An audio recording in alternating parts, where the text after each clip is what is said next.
In the silence between two thoughts lies the truth, and in the space between two nations lies the storm of diplomacy. Today, we reflect not just on a headline or a moment of tension, but on a deeper confrontation of power, pride, and perception.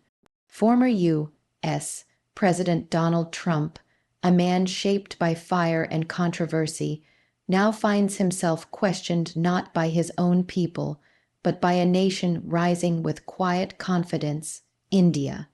And in the backdrop of this global tension stands a man not often seen in the limelight, but felt in the shadows, General Asim Munir, the Chief of Army Staff of Pakistan, a man of strategy, silence, and strength. So I ask you to listen, not just with your ears, but with your inner stillness, because this is not just about politics. This is about the energy between giants, the vibrations of respect, and the undercurrents of global influence. India's bold diplomatic stance against Trump's recent comments represents a defining moment in the evolution of global power dynamics. In an era where influence is often demonstrated through media narratives and public perception, India has chosen a direct and unapologetic approach in addressing remarks made by former U.S. President Donald Trump. Rather than dismissing his statements or handling them behind closed doors, Indian officials and thought leaders responded publicly and assertively. This act alone reflects a shift in how India sees itself, not as a secondary power waiting for validation from the West, but as a confident and sovereign voice on the global stage. This diplomatic response wasn't just a reaction, it was a declaration. For decades, India has walked a careful line between maintaining strategic partnerships with Western nations, particularly the United States, while still preserving its independence in policy making. However, Trump's comments appeared to cross a line, not only questioning India's intentions but also attempting to undermine its credibility. In response, India didn't resort to hostility or aggressive language. Instead, it chose a path of calculated firmness, one that sent a clear message. India will no longer tolerate patronizing tones or veiled threats from any world leader, regardless of their past status or influence. What made this response particularly powerful was its balance. It didn't seek confrontation for the sake of attention. It wasn't emotional. It was structured, factual, and above all, rooted in self-respect. This is the hallmark of a nation that is not only confident in its global role, but also deeply aware of its responsibilities. India, as the world's largest democracy and one of the fastest growing economies, has outgrown the narrative of being an emerging nation. It has emerged, and Trump's statements, whether intended as political theater or genuine critique, served as the perfect stage for India to assert this new reality. Furthermore, this diplomatic pushback gained immense traction domestically. Indian citizens, political analysts, and even opposition voices found rare unity in supporting the government's stance. This wasn't about party politics anymore. It was about national identity, pride, and the right to be treated with dignity in international discourse. Social media campaigns, television debates, and editorials all echoed the same sentiment. India must stand tall, and it did. International observers, too, took note of this response. It was a reminder to Western powers that the balance of global influence is no longer one-sided. While the U.S. still holds immense geopolitical weight, it must now engage with nations like India on equal footing. The time of unilateral narratives is fading, replaced by multipolar realities. India's calm but firm rebuttal to Trump served as a case study in how diplomacy is evolving. Assertiveness is no longer the trait of only military superpowers. Today, it belongs to those who speak with clarity, conviction, and consistency. Moreover, India's decision not to escalate the issue unnecessarily reflects maturity. By choosing words over weapons, clarity over chaos, and facts over fear, India showed how leadership in the modern world must operate. It's not about who can shout the loudest, but who can remain composed under pressure. In this sense, India's response was not only a defense, but also a teaching moment for others navigating similar political provocations. The Trump episode, in this broader context, served as more than just a diplomatic incident. It became a mirror reflecting India's current stature, no longer content with being labeled as an ally or follower. India is now actively shaping conversations. This is the real power behind its bold diplomatic stance, not merely a rebuttal to one man's comments, but a quiet revolution in how a nation chooses to be seen and heard on the world stage. The shifting balance of global respect toward emerging powers like India has become increasingly visible in recent years, and recent events have only amplified this transformation.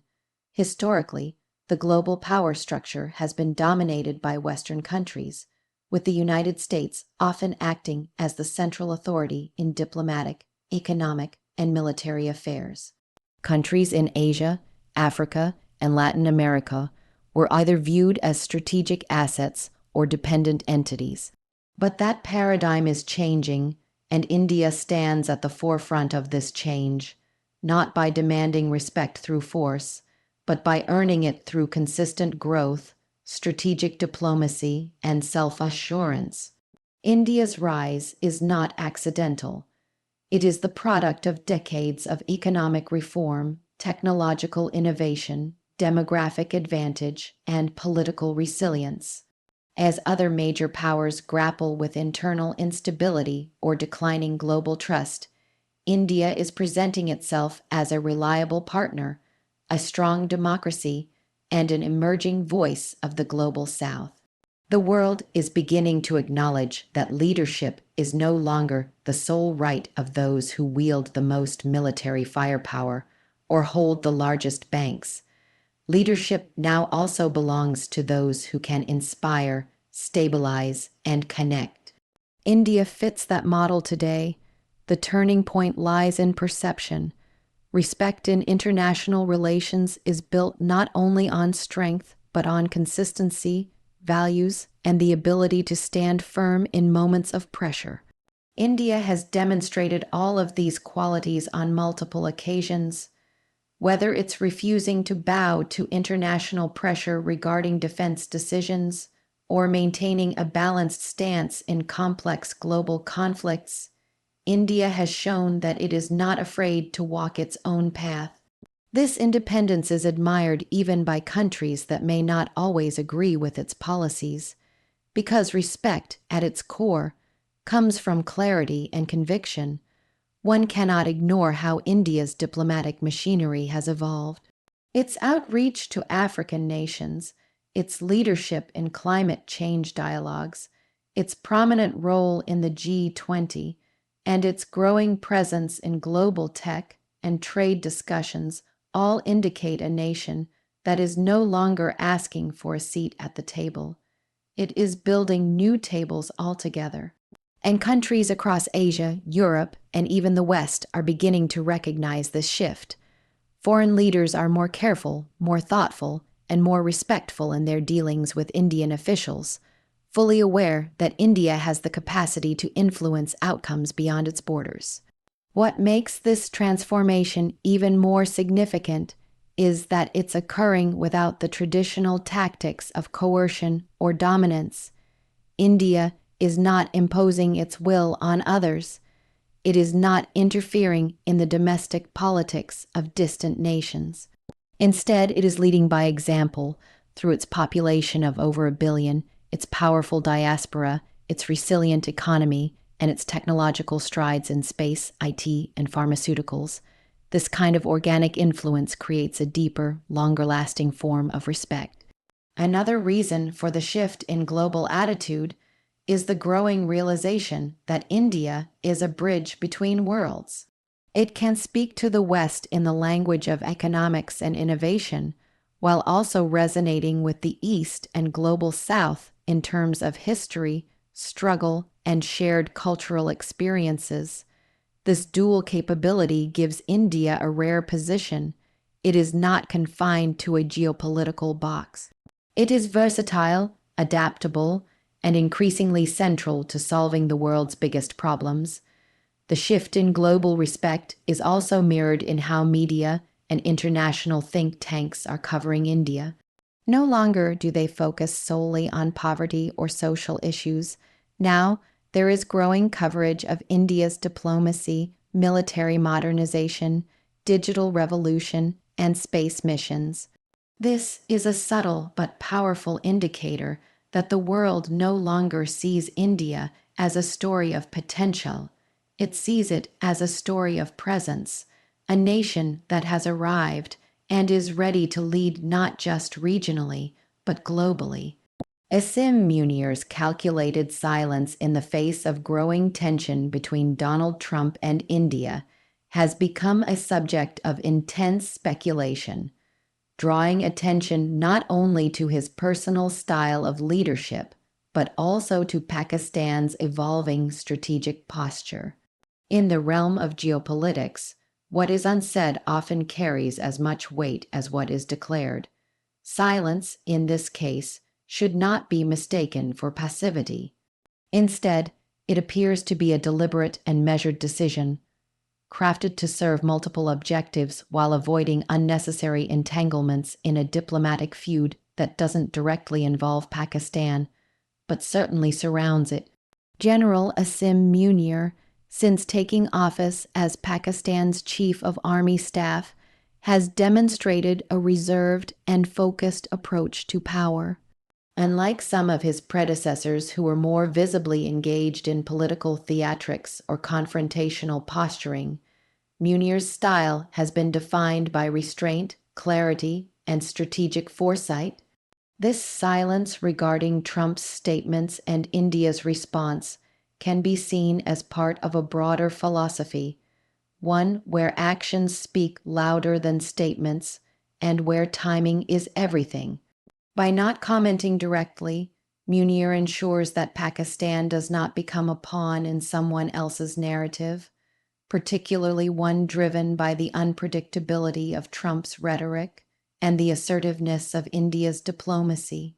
It is also important to understand the geopolitical context in which this silence operates.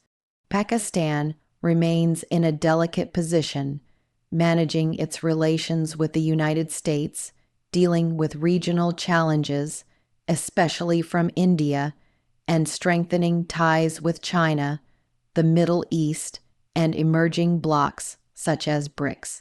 A reactive or emotional statement could destabilize the careful equilibrium Pakistan is trying to maintain. Instead, by remaining silent, Munir allows Pakistan to observe, absorb, and act only when necessary and beneficial. This approach reinforces the perception of a more mature, disciplined leadership that does not rush into controversy, but watches the board before making its move. Moreover, Munir's silence may be intended to project internal strength. In military and intelligence circles, silence often signifies control. It creates an air of unpredictability, making adversaries second-guess their assumptions. By not issuing a public response, Munir avoids the appearance of being provoked and instead sends a subtle message. Pakistan is aware, watching, and unbothered by distractions that do not serve its long-term interests. This level of emotional discipline is a hallmark of high-level strategic thinking and signals that Pakistan, under Munir's leadership, will not be easily pulled into headline-driven skirmishes. There is also a domestic layer to this silence.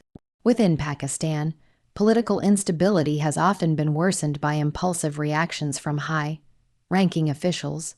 Munir, by choosing to maintain distance from the Trump-India spectacle, avoids feeding local narratives that could spark division or public confusion. His role, unlike that of politicians, is not to engage in media battles but to maintain security, preserve institutional integrity, and align the country's defense posture with its broader diplomatic goals. The public and even opposition voices have come to view his silence not as weakness but as a form of stability, something desperately needed in Pakistan's volatile political landscape. Finally, this silence can also be viewed as a message to allies and adversaries alike. For allies, it demonstrates that Pakistan under Munir's guidance will behave with discipline, caution, and strategic maturity. For adversaries, it signals that Pakistan will not allow itself to be baited or sidetracked. It keeps everyone guessing, and in geopolitics, that ambiguity can be powerful. Silence becomes a shield, and in some cases, a weapon. It allows Munir to preserve Pakistan's autonomy in action and words, and keeps doors open for dialogue with all sides while taking none for granted. Pakistan's strategic positioning amid U.S. India tensions is becoming increasingly complex and calculated, shaped by evolving regional realities, shifting global alliances, and an acute awareness of its own national interests. At the heart of this positioning is the recognition that Pakistan no longer has the luxury to act purely in reaction to either the United States or India. Instead, it must maneuver carefully between these giants, drawing strength from regional partnerships while keeping doors open with global powers. In this context, Pakistan's approach reflects a shift from reactive diplomacy to strategic ambiguity, one where silence, observation, and timing are key assets. As India asserts itself more boldly on the world stage, especially in its dealings with figures like Donald Trump and broader U.S. policy, Pakistan must recalibrate its posture. The traditional model of direct confrontation or vocal opposition is no longer viable, especially given the country's economic vulnerabilities and its ongoing efforts to stabilize its domestic political environment. Rather than jumping into the fray, Pakistan is choosing a more measured route, one that allows it to benefit from the growing cracks in U.S. India relations without appearing opportunistic or confrontational. This strategic restraint ensures that Pakistan maintains a certain level of relevance and respect in international circles, particularly among nations that value stability over sensationalism. The geopolitical map around Pakistan is also rapidly transforming, with China solidifying its Belt and Road Initiative and Pakistan hosting the crucial China-Pakistan Economic Corridor (CPEC). Islamabad finds itself at the center of an emerging Asian economic and logistical network. This places it in a unique position, not as a rival to India, but as an alternative hub of growth and influence. While India leans toward the West, Pakistan is quietly building eastward and southward connections, including deeper ties with Central Asia, the Gulf states, and African nations. This multipolar outreach allows Pakistan to navigate the global arena more independently than before, reducing its dependency on the volatile triangle of U.S. India-Pakistan relations. Pakistan's military leadership, under General Asim Munir, also plays a pivotal role in maintaining this balanced position. Unlike in past decades when the military might have issued bold statements or taken escalatory measures, the current approach appears more grounded in long-term planning.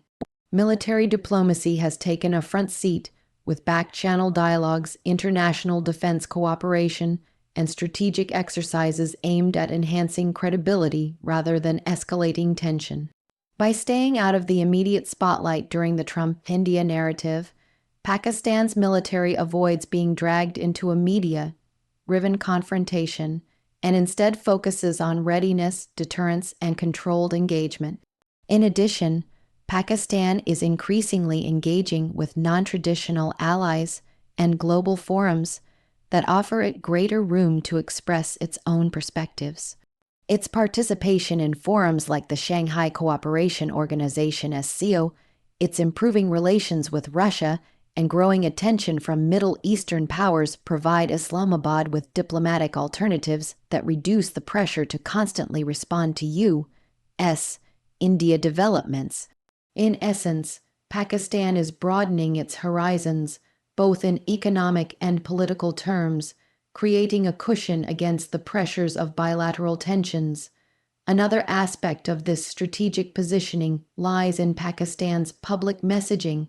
Through diplomatic channels, media briefings, and international think tanks, the narrative from Islamabad has become more issue-based and less emotionally charged.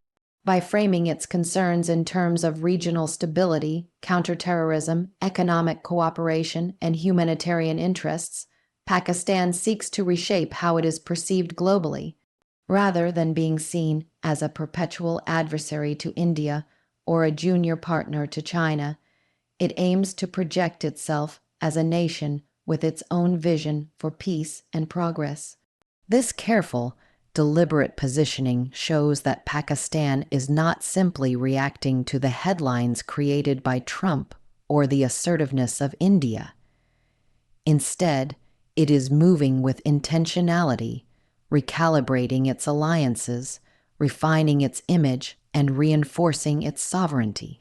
In a world that rewards stability, strategic calm, and diplomatic depth, Pakistan is gradually redefining its role, not as a follower in someone else's strategy, but as a player writing its own playbook. The deeper message behind the unfolding tension between Donald Trump and India, and Pakistan's quiet observation of it, lies in a broader truth about global influence in today's world. Power is no longer measured solely by military might, financial dominance, or loud declarations. Instead, the real currency of influence is presence, the ability to remain relevant, composed, and respected without needing to constantly demand attention. This shift marks a new chapter in international relations, where subtlety, consistency, and dignity are becoming more effective tools of leadership than shock value or forceful rhetoric. In the past, global narratives were shaped by those who spoke the loudest or acted the most aggressively. Empires were built on conquest and alliances were formed through coercion or fear. But in the current era, especially post-globalization and amid the digital age, perception and presence carry far more weight. How a nation conducts itself in public discourse, how it responds to provocation, and how it chooses to engage or withdraw speaks volumes about its maturity and confidence. India, through its firm yet composed response to Trump, demonstrated this new style of influence. And Pakistan, through General Asim Munir's strategic silence, echoed the same principle, letting stillness carry strength. Presence in this context means more than simply existing on the global map. It is about being watched, respected, and considered when decisions are made at the highest levels. It means not overreacting to external noise, but remaining centered in one's purpose and identity. Both India and Pakistan are now navigating global politics with this deeper understanding. India asserts itself by standing tall in its diplomatic responses, showing that it does not need validation from any foreign leader. Pakistan, on the other hand, understands that in some situations, not reacting is more powerful than reacting. That kind of composure speaks to a self-assurance that can't be taught. It must be earned through experience. Another layer to this shift is the diminishing effectiveness of personalities like Donald Trump in shaping international sentiment. Once seen as a disruptive force that could tilt diplomatic balances with a tweet, Trump's influence is now being met with more skepticism, calculation, and resistance. Nations like India no longer automatically respond with deference. They analyze, assess, and decide based on national interest, not global pressure. This marks a departure from older power dynamics, where the U.S. or Western powers could sway outcomes with mere suggestions. The balance of respect is now more mutual than one-sided. Moreover, the rise of multipolarity in global politics is reinforcing this change. With countries like China, Russia, Brazil, Turkey, and South Africa asserting more independent roles, the global system is no longer dominated by a single narrative. India and Pakistan, too, are finding their voices within this restructured order. They are increasingly defining themselves not in opposition to each other or in alignment with former colonial powers, but as sovereign actors pursuing distinct agendas. In such a world, it is not about who shouts the most, but who holds their ground with grace and resolve. In this context, the Trump India incident becomes more than just a news story. It becomes a mirror reflecting the shift in what leadership and power now look like. No longer is it sufficient to claim dominance, one must embody stability. No longer is it effective to provoke, one must prove relevance through resilience. India's assertive diplomacy and Pakistan's calculated silence both align with this deeper message. They show that real strength lies not in controlling others, but in mastering one's own response. This is the influence that lasts, not built on bluster, but on presence, patience, and unwavering clarity.